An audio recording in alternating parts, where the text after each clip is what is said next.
श्री शिवाय नमस्तुभ्यम हर हर महादेव।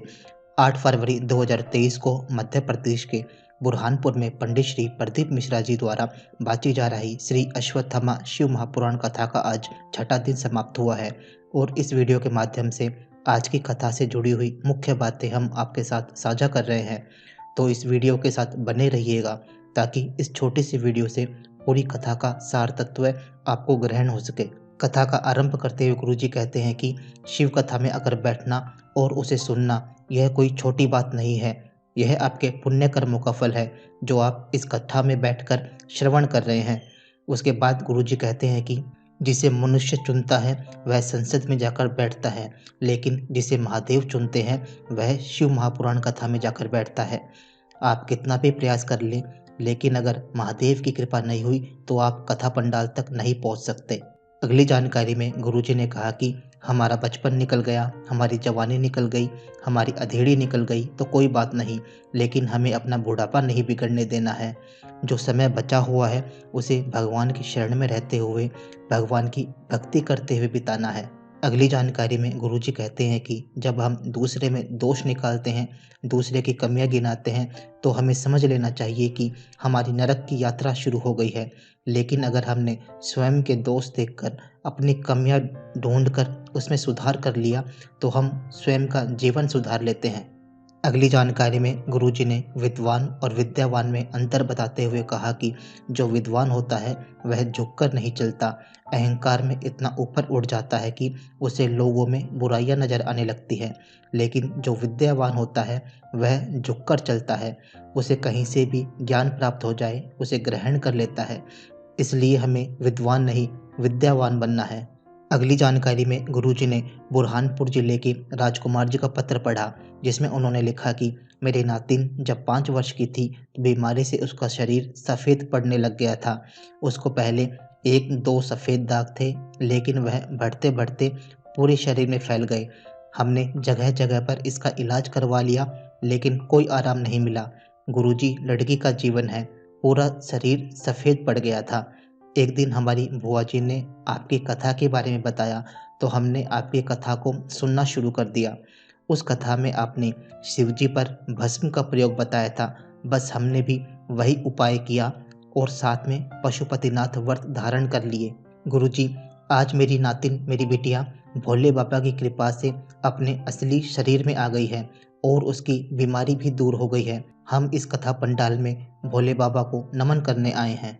अगली जानकारी में गुरुजी ने औरंगाबाद से आए सुमित जी का पत्र पढ़ा, जिसमें उन्होंने लिखा कि 15 जनवरी 2023 को मेरे गले में पहले 2 छोटी छोटी गठानें थी जो बड़ी हो गई थी। जब डॉक्टर से जांच करवाई तो डॉक्टर ने ऑपरेशन का कह दिया और कह दिया कि एक एक करके गठान का ऑपरेशन होगा और इसके बाद इलाज शुरू होगा। इसके बाद डॉक्टर ने ऑपरेशन की तारीख भी दे दी। हम डॉक्टर से जांच करवा के दवाइयाँ लेकर घर पर आ गए और 1 महीने के समय डॉक्टर से ले लिया, क्योंकि गुरुजी आप कहते हैं कि 3 महीने के अंदर बाबा झोली भर देता है, तो हमने भी डॉक्टर से 1 महीने का समय ले लिया। इसके बाद हम शिवजी पर जल चढ़ाकर बेलपत्र खाना शुरू कर दिए और धीरे धीरे गुरुजी भोलेनाथ की कृपा से मेरी गठानें धीरे धीरे कम होने लग गई और जब हमने जांच करवाई तो डॉक्टर ने कह दिया कि गठान पूरी तरह से गल चुकी है।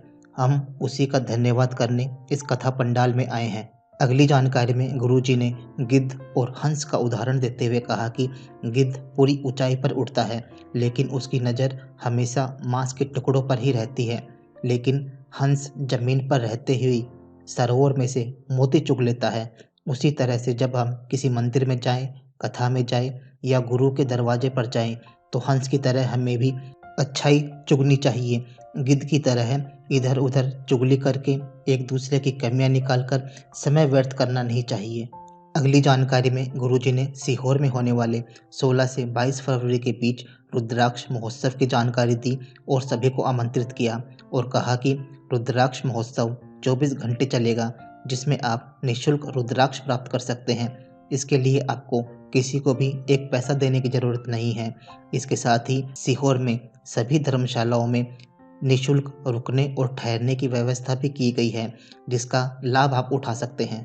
अगली जानकारी में गुरुजी ने जलगांव से आए भूपेश जी का पत्र पढ़ा, जिसमें उन्होंने लिखा कि मेरे घर में 3 लोग हैं और हम पैरों से विकलांग हैं। मेरी पत्नी के पैरों में तकलीफ रहती है और उनका पैर धीरे धीरे टेढ़ा होने लगा और नाक से भी 24 घंटे पानी बहता रहता। हमने बड़े से बड़े डॉक्टर को और कई जगह इलाज करवा के देख लिया, परंतु कोई आराम नहीं हुआ। फिर किसी के कहने पर हम रोज शिव जी को 1 लोटा जल चढ़ाते, उस जल को ग्रहण करते और मेरी पत्नी उसे नासिका पर लगाती। गुरुजी, बाबा की दया से मेरी पत्नी की बीमारी अब ठीक होने लगी है और पैरों में भी उसे आराम पड़ने लगा है। हम उसी का धन्यवाद करने इस कथा पंडाल में आए हैं। अगली जानकारी में गुरुजी ने कहा कि अच्छे कर्म की सुगंध हर जगह अपने आप फैल जाती है। इसके लिए कोई अलग से प्रयास नहीं करना पड़ता। गुरु द्रोणाचार्य की सीख देते हुए ने कहा कि जो व्यक्ति छीन कर खाता है उसका कभी पेट नहीं भरता, लेकिन जो बांट कर खाता है वह कभी भूखा नहीं सो सकता। इसलिए हमें अपने मेहनत और परिश्रम पर विश्वास रखकर जो कुछ मिल रहा है उसी में आनंद पूर्वक जीना चाहिए। अगली जानकारी में गुरुजी ने कहा कि सत्ता, वैभव, धन, जायदाद आपको विरासत में मिल सकता है, लेकिन ज्ञान, इज्जत, नाम और सम्मान पाने के लिए हमें मेहनत करनी पड़ती है। ये चीज़ें हमें विरासत में नहीं मिलती। अंतिम जानकारी में गुरुजी ने कहा कि हमें अपने बच्चों को कभी भी और कोई भी ऐसा ज्ञान नहीं देना कि उसके मन में बैर उत्पन्न हो जाए। हमें अपने बच्चों को हमेशा सही शिक्षा और संस्कार देने हैं ताकि वह अपने से बड़े का उचित सम्मान कर सके। तो दोस्तों, आज की कथा से जुड़ी हुई मुख्य जानकारियाँ हमने आपके साथ साझा की है। ये जानकारियाँ अगर आपको उपयोगी लगे तो इस वीडियो को ज़रूर शेयर और लाइक कीजिएगा। साथ में आप इस चैनल को भी सब्सक्राइब कर सकते हैं। श्री शिवाय नमस्तुभ्यम।